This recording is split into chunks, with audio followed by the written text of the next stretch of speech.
Hello viewers, it's an exciting day for us here at WomenNow, as today we learn the art of Ikebana, a floral arrangement which originated from Japan, from Nivedita Mathur, the owner of Dazzling Blooms in Los Altos. Then we talked to a local star, Shruti Tiwari, who besides being an investment banker, also decided to follow her passion in acting and appeared with Saif Ali in Aaj Kal as a clinical psychologist. We will go to our home to be inspired, and there's so much more exciting stuff here. So don't go away. We'll see you shortly.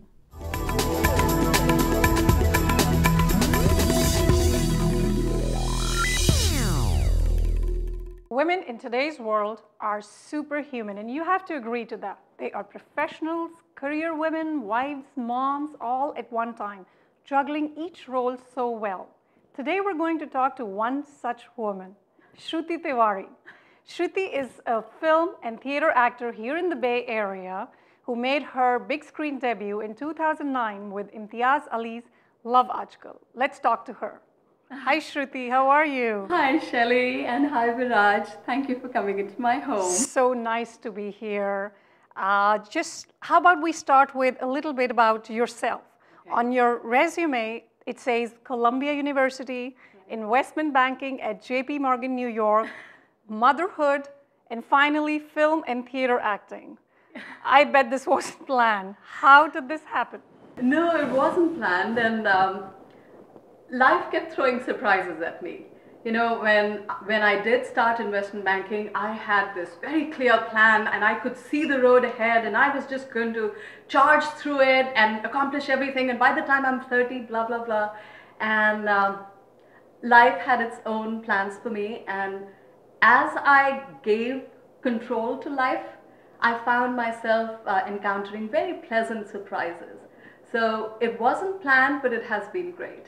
Okay, so was it the kids or motherhood that made you change the decision, or it just happened the way it is now? You know, it was all of it. I've always done theatre and stage. I was a classically trained Bharatanatyam dancer in India. So I've done radio in India. I've done some Doordarshan, for those of you who still remember Doordarshan. So I've always been involved, and but I also studied very hard, like all typical Indian homes. Education was the most important thing, and I knew I could make it that way.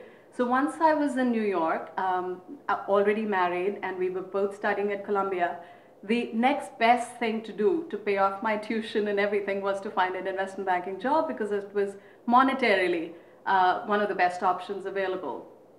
And I did that for a few years, and once my kids came along, actually after my daughter was born, I did go back to work. Okay. And I realized it wasn't something that I could do. My heart was torn, and statistics really reverberate with me, and she was a 90th percentile kid, and when I went back to work, she fell to a 50th percentile kid, and I said, no, I can't let this happen.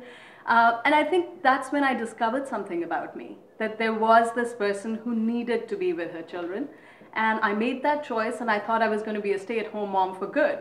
And then something inside me, I kept listening to that inner voice that made me want to come back to stage, and I just started with community theater.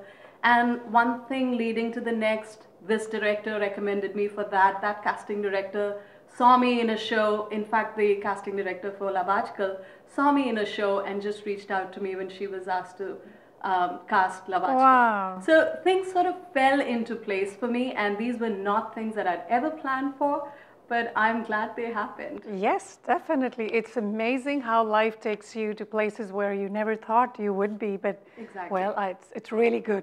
I checked your theater work, and you have a big list of theater and film work.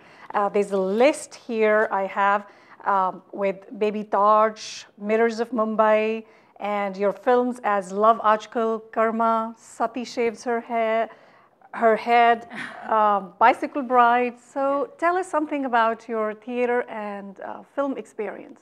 So at first, I primarily focused on theater, and every show that I did was on a recommendation from my previous director.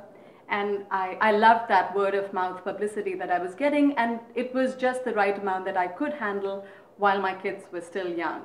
And during that time, I met some incredible directors who helped bring out the sort of softer side of me. As you can imagine, investment banking had turned me into a very, let's just say, one-note wonder.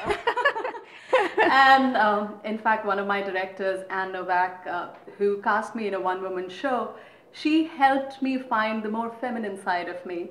And I credit her with a lot of the nuances that I've built into my acting repertoire since then. And she kept saying that I should try film, and I always, in my mind, had believed that theater was a more expressive and gratifying medium than film, and I'd shut myself to it. But of course, when a Bollywood film came knocking, Oh, yes. I wasn't going to say no. I'm ready. Yeah. Yes, go ahead. Yeah, and and once I did that, I started noticing that while theater gives a certain kind of dimension to the character portrayal that you get into, film allows for magic to happen. Yes. Film, you have to let go of control because there's so many elements that have to work for that moment of magic. But even the smallest moment of magic lasts you a lifetime, and the creative satisfaction is intense. It's huge. I can't compare it to anything. And is it like larger than life when it comes to films as compared to theater, which is live and I guess more practice goes into it, or? I think a theater, you have to have a persona. You have to create a larger than life persona in theater. In film, the less you do, the better it is. Oh. And that's when your raw emotions, what a real human being reacts to or feels, the more you let go of control in film, the better it is. Okay. And what do you prefer as an actor, films or theater? You know, at different points, I crave different mediums. If I'm doing a lot of film work, which is what I've done over the last 3 years, I was craving theater and went back to theater earlier this year, and now I'm ready to do a light-hearted comedy because I've done some very intense character work. But both of them are very different, and both of them are equally gratifying. Okay, and talking about intense work, now this is with regards to your most recent play, Aftermath, and I remember you telling me it's a very sensitive role and it did bring tears to your eyes. I want to know, does working or playing a particular character or getting immersed in a role for some time, does it affect your personality, your perspective socially, politically, or does it affect your mood for that particular time? Does it interfere when you come back home to your kids and to your husband? And is there anything you need to cope up to switch yourself back from that character to Shruti Tiwari? Yeah, that's a very interesting question. I think the best way to describe it is Shruti Tiwari, that person that I had control over, does not exist anymore. And I gave a little bit of myself to each of my characters, and then each of my characters has become a stronger voice in my life. I'm a very organic actor, and this last role was of an Iraqi refugee woman who loses her family, her husband and her child of 2 months in a car bomb explosion. She herself is burnt all over. Oh. And this was a docudrama, so it was based on some interviews that 2 playwrights come journalists had conducted in Jordan of some refugees from Iraq. And there was no way for me to get around this role because it wasn't a role, it was the life experience of a real person. Right. And there was no way I could say that I can relate to what it feels like being 90% burnt or carrying scars every day, having lost the love of your life. One thing that I felt most connected to this character about was the grief that she felt for the loss of a child.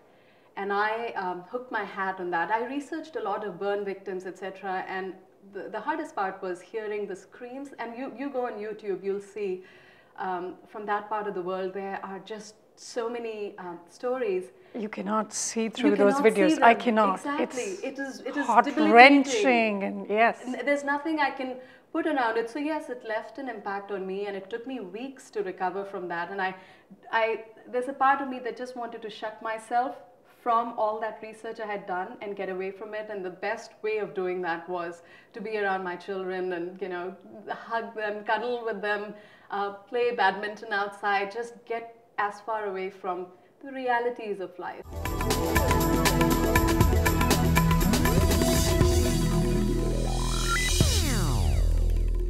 For all you youngsters out there, this is going to be a great program on innovation and creativity. We continue our build-up to TiEcon 2012, and today we're going to talk about the TiEyouth Forum. I have with us today two of the co-founders, Samir and Serena. Welcome, guys. So before we get started, why don't you tell us a little bit, Samir, about what TiEcon's TiEyouth Forum is all about this year? So TiEcon's TiEyouth Forum is sort of about inspiring young entrepreneurs because they're the future of innovation and the future of our society, right? And I think that this TiEyouth Forum, especially since it's 20 years of Ti, will bring about a new addition to Ti. Both my sister and I both got started with entrepreneurship at an early age. We were pretty much inspired by you know, all these successful people that are in Silicon Valley. And in middle school, we attended a lot of entrepreneurship camps, and we even started a club in high school about business and entrepreneurship, and even a speaking series for our school. And last year, we both volunteered at TiEcon, and we realized that there wasn't a lot of youth representation there, so we wanted to bring youth in. So now that you've got this program started, what do you expect to happen at TiEcon 2012 this year? I expect there to be a lot of youth, and especially a lot more innovation, because I feel that youth are the future of our society and the future of innovation. So Serena, she's a swimmer and on the debate team, 11th grade, and also a budding entrepreneur. So why did you get started with TiEyouth Forum? I guess ever since I was born here in Silicon Valley. My dad is also in the high tech. He's an entrepreneur. And I think just growing up in this environment, and my parents are so great that they exposed us to all these different fields. And I feel like, as my brother said, we participated in business camps, and we were given the opportunity to compete in competitions and communicate with venture capitalists and entrepreneurs.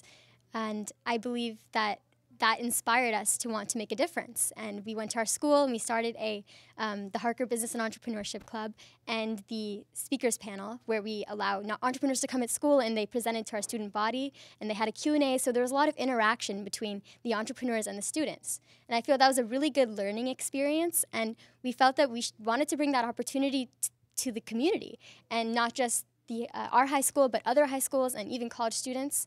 And we felt like TiEyouth was a great opportunity. Again, we volunteered at Ti the year before, so we felt like we really like the passion that everyone here has for entrepreneurship, and we feel like it would just be a great platform for the youth to come here and listen to all these speakers and be inspired. Well, I think anybody watching the show can clearly see your inspiration and your passion for the subject matter, so that's great to see.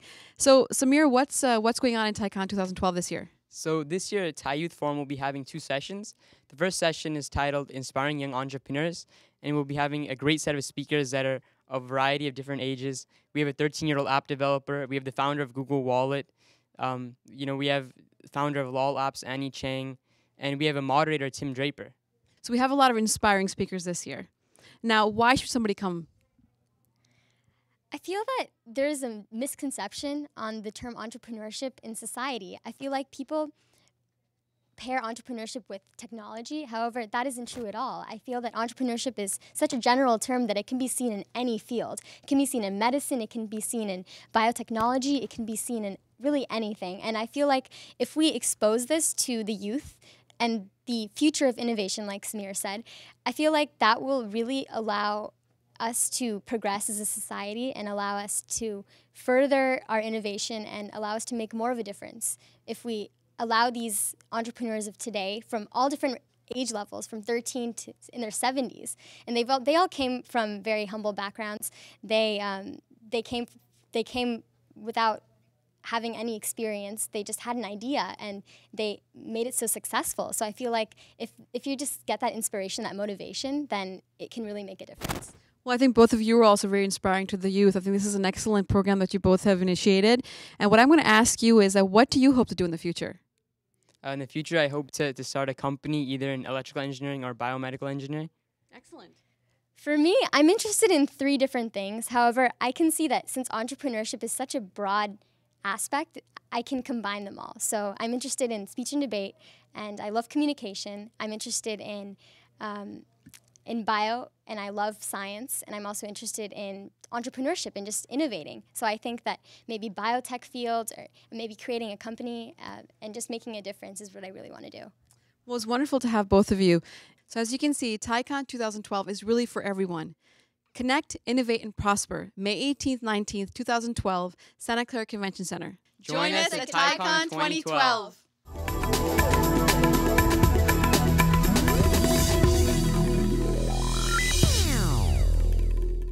Well, as promised, today we have the pleasure of talking to Nivedita Saikon Mathur, and she's going to talk to us about Ikebana. Nivedita, our set has never looked so gorgeous and beautiful before. Thank you for having me. I love these flowers. You tell me first, what is Ikebana? Because I feel that we are so busy in our lives, we often forget to connect with nature and art, and we don't even pay attention. But when it's right here in front of you, I just can't help but just tell you it's gorgeous. Oh, thank you very much.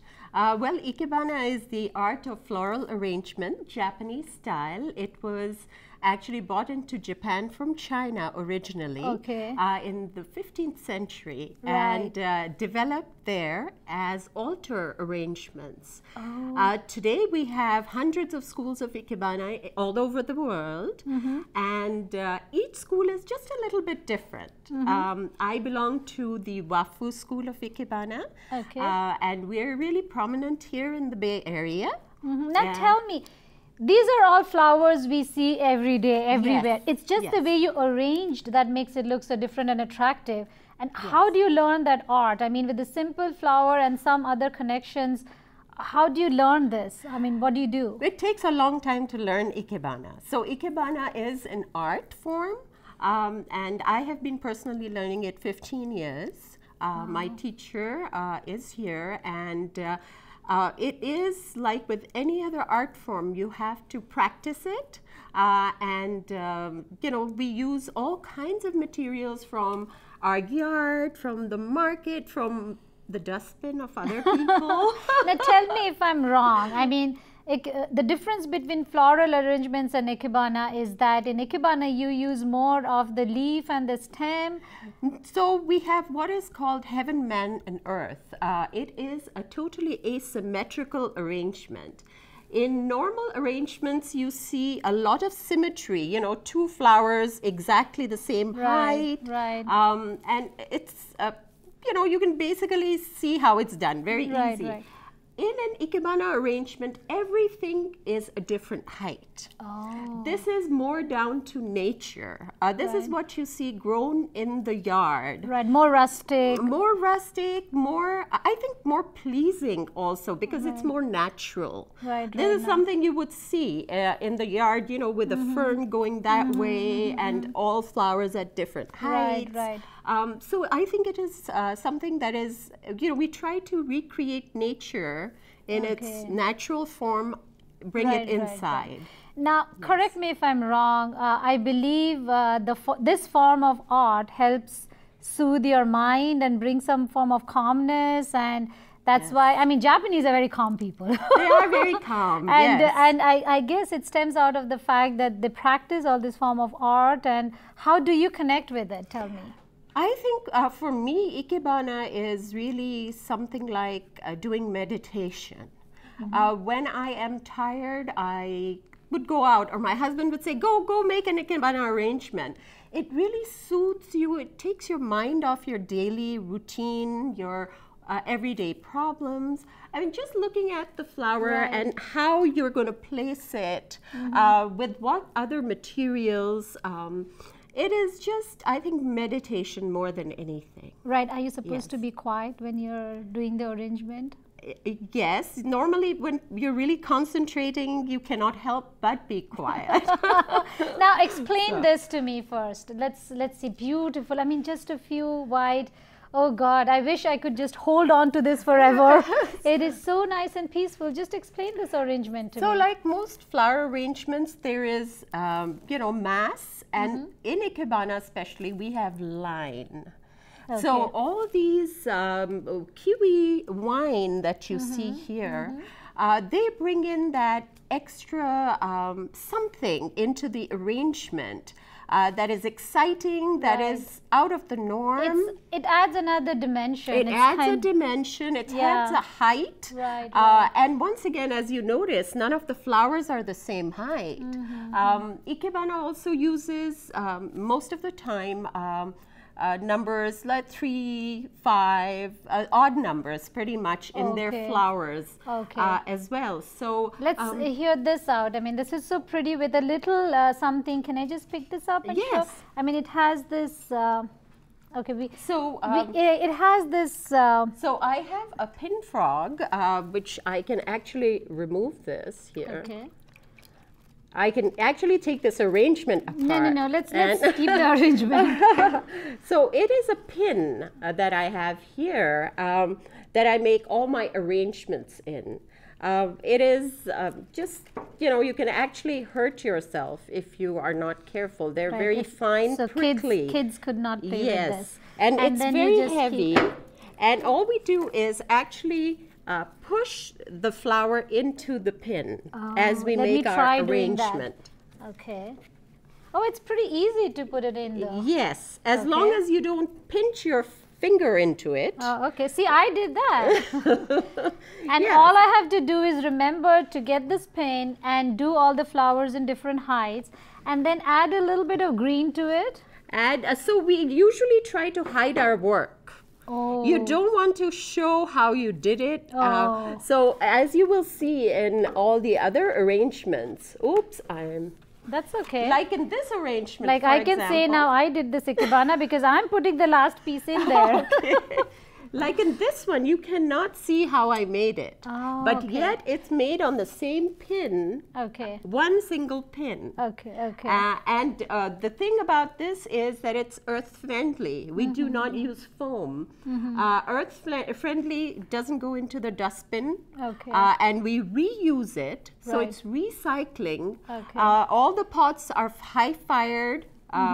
Recycled again. Everything is reused. It's all about nature. Now I'm very curious about this. This I feel like I can make every day and buy this little thing and put a little flower in there that you can find anywhere. And a few leaves in there. This is so pretty. Yes, just one flower from your yard, any flower, and one little bit of green. You can have it on your work desk. Right, and that'll cheer me up, I think. That will cheer you up, and people will come and say, oh, how nice. Yeah, and who gave you this? Is it real? They're going to come and say. Yes, is this real? Well, thank you very much. Now, how can we learn this art, or how can our viewers and kids and all these budding artists come to you and learn? Yes, they can come to me, of course. I belong to the WAFU school. They can also learn at the Fremont Union High School District, where a lot of our teachers teach regularly. I also wanted to mention that we're going to have a big flower show coming up in October on the 20th and 21st at the Quinlan Center in Cupertino. So it would be really nice that you come and take a look at all the wonderful work. And I'm excited bringing children back to nature and teaching them a little way to engage with flower and leaves and do something so pretty. I'm so excited you're taking time out and do this for us. Yes, thank you so much. Thank you, really Nivedita. Appreciate it. And I'm going to come to you to learn a little bit about the small arrangements, because spring is coming up and we can find flowers in like shrubs and everywhere, right? Your neighbor's yard, your yard. Or yours. Yes, a lot of things that people throw. Thank you so much. Thank you so much. This has been lovely. Thank you. So we're going to wrap the show today with a quote from a creative genius, Steve Jobs. Your time is limited, so don't waste it living someone else's life.